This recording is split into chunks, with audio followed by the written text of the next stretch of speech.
လောကလုံးနဲ့တယောက်ဆောင်ယူလိုရင်းနဲ့အသွေးအကူငါတွေ့နေမင်းတို့လိုက်မိဘူး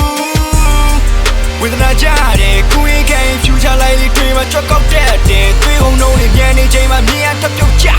အားငယ်စိတ်တွေဝင်နေချိန်ဆိုပေးမှရက်တီပေးမဲ့သူကရှာလက်သားနဲ့ပြောက်ခဲငါဘာဖြစ်ချင်မှန်းတော့မသိတဲ့နေ့တွေကိုကနှုတ်ဆက်အတိတ်ကကြ